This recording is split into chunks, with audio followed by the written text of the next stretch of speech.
116 രാജ്യങ്ങളിൽ എംപോക്സ് എന്ന monkey pox രോഗത്തിന്റെ തീവ്രവ്യാപനം കണക്കിലെടുത്ത് ആഗോള ആരോഗ്യ അടിയന്തരാവസ്ഥ പ്രഖ്യാപിച്ച ലോകാരോഗ്യ സംഘടന. അടിയന്തര ശ്രദ്ധ ആവശ്യപ്പെടുന്ന രോഗത്തെ ഗ്രേഡ് 3 എമർജൻസി വിഭാഗത്തിലാണ് ഉൾപ്പെടുത്തിയിരിക്കുന്നത്. രോഗവ്യാപനം പ്രതിരോധിക്കാനും മരണങ്ങൾ തടയാനും അന്താരാഷ്ട്ര തലത്തിൽ പ്രവർത്തനങ്ങൾ ഏകോപിപ്പിക്കണമെന്ന് ലോകാരോഗ്യ സംഘടന director general Tedros Adhanom Ghebreyesus പറഞ്ഞു. എല്ലാവരെയും ആശങ്കപ്പെടുത്തുന്ന വ്യാപനമാണിതെന്നും അദ്ദേഹം കൂട്ടിച്ചേർത്തു. ആഫ്രിക്കയിൽ മാത്രം 15,000 പേരിലാണ് രോഗബാധ സ്ഥിരീകരിച്ചത്. 461 മരണങ്ങളും റിപ്പോർട്ട് ചെയ്തു. കഴിഞ്ഞ വർഷത്തേതിനേക്കാൾ 160% രോഗബാധയിൽ വർധനവുണ്ടായിരിക്കുന്നത്.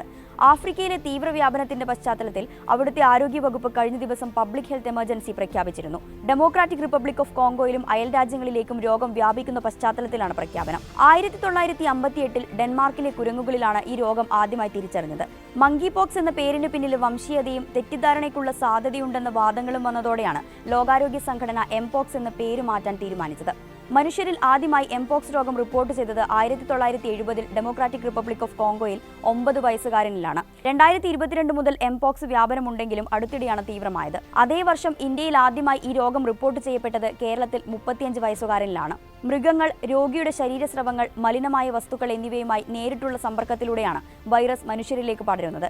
അണ്ണാൻ, എലികൾ, വിവിധയിനം കുരങ്ങുകൾ എന്നിവയുൾപ്പെടെ നിരവധി മൃഗങ്ങളിൽ എംപോക്സ് വൈറസിന്റെ സാന്നിധ്യം കണ്ടെത്തിയിട്ടുണ്ട്. വനമേഖലയിലോ സമീപത്തോ താമസിക്കുന്ന ആളുകൾക്ക് രോഗബാധിതരായ മൃഗങ്ങളുമായുള്ള സമ്പർക്കമുണ്ടായാൽ രോഗബാധയുണ്ടാകാനുള്ള സാധ്യതയുണ്ട്.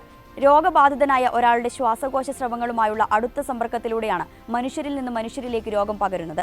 ക്ഷതങ്ങൾ, ശരീരസ്രവങ്ങൾ, ശ്വസനത്തുള്ളികൾ, കിടക്ക പോലുള്ള വസ്തുക്കൾ എന്നിവയുമായുള്ള അടുത്ത സമ്പർക്കം, രോഗം ബാധിച്ചയാളുമായുള്ള ലൈംഗിക ബന്ധം എന്നിവയിലൂടെയാണ് എംപോക്സ് വൈറസ് ഒരാളിൽ നിന്ന് മറ്റൊരാളിലേക്ക് പകരുന്നത്. പ്ലാസന്റ വഴി അമ്മയിൽ നിന്ന് കുഞ്ഞിലേക്കോ അല്ലെങ്കിൽ ജനന സമയത്തോ അതിനുശേഷമോ ഉള്ള കുഞ്ഞുമായുള്ള അടുത്ത സമ്പർക്കത്തിലൂടെയും രോഗസംക്രമണം സംഭവിക്കാം.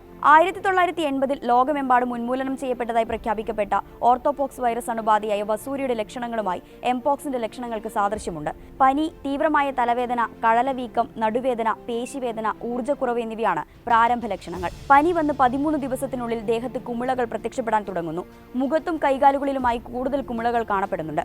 ഇതിനു പുറമെ കൈപ്പത്തി, ജനനേന്ദ്രിയം, കൺജങ്ക്റ്റീവ, കോർണിയ എന്നീ ശരീരഭാഗങ്ങളിലും ഇവ കാണപ്പെടുന്നു. മിക്ക ആളുകളിലും നേരിയ ലക്ഷണങ്ങളാണ് കാണാറ്. എന്നാൽ ചിലർക്ക് വൈദ്യസഹായം ആവശ്യമായ ഗുരുതര സ്വഭാവത്തിലേക്ക് മാറാറുണ്ട്. കുട്ടികൾ, ഗർഭിണികൾ, പ്രതിരോധശേഷി കുറഞ്ഞവർ എന്നിവർക്ക് വൈറസ് പിടിപെടാനുള്ള സാധ്യത കൂടുതലാണ്. മുമ്പത്തെ എംപോക്സ് ലക്ഷണങ്ങളിൽ നിന്ന് വ്യത്യസ്തമാണ് ഇക്കുറി പ്രത്യക്ഷമാകുന്നതെന്നും വിദഗ്ധർ പറയുന്നുണ്ട്. നേരത്തെ നെഞ്ചിലും കൈകാലുകളിലും കുമിളകളായിരുന്നു പ്രധാന ലക്ഷണമെങ്കിൽ ഇപ്പോഴത്തേത് നേരിയ തോതിൽ ജനനേന്ദ്രിയ ഭാഗത്ത് കുമിളകൾ വരുന്ന രീതിയാണ്. അതുകൊണ്ട് തന്നെ രോഗം തിരിച്ചറിയാൻ വൈകുന്നുവെന്നും വിദഗ്ധർ കണക്കാക്കുന്നു. വൈറൽ രോഗമായതിനാൽ എംപോക്സിന് പ്രത്യേക ചികിത്സ ലഭ്യമല്ല. രോഗലക്ഷണങ്ങൾ ലഘൂകരിക്കുന്നതിനും രോഗം മൂലമുണ്ടാകുന്ന സങ്കീർണതകൾ കൈകാര്യം ചെയ്യുന്നതിനും ദീർഘകാല പ്രത്യാഘാതങ്ങൾ തടയുന്നതിനും എംപോക്സിന്റെ ലക്ഷണങ്ങൾ കണ്ടാൽ ചികിത്സ തേടേണ്ടത് അത്യാവശ്യമാണ്. എംപോക്സിന് വാക്സിനേഷൻ നിലവിലുണ്ട്. രോഗബാധിതരായ മനുഷ്യരുമായി അടുത്തിടപഴകുന്നതാണ് എംപോക്സ് വൈറസ് അണുബാധയ്ക്കുള്ള ഏറ്റവും പ്രധാനപ്പെട്ട കാരണം. വൈറസ് ബാധയുണ്ടെന്ന് സംശയിക്കുന്നതോ സ്ഥിരീകരിച്ചതോ ആയ രോഗികളെ പരിചരിക്കുന്ന ആരോഗ്യ പ്രവർത്തകരും രോഗബാധിതരുടെ സ്രവങ്ങൾ കൈകാര്യം ചെയ്യുന്നവരും രോഗപകർച്ച ഒഴിവാക്കുന്നതിനായി നിർബന്ധമായും സാധാരണ സ്വീകരിക്കുന്ന അണുബാധ നിയന്ത്രണ മുൻകരുതലുകൾ എടുക്കണം. വന്യമൃഗങ്ങളുമായുള്ള സുരക്ഷിതമല്ലാത്ത സമ്പർക്കം ഒഴിവാക്കുക.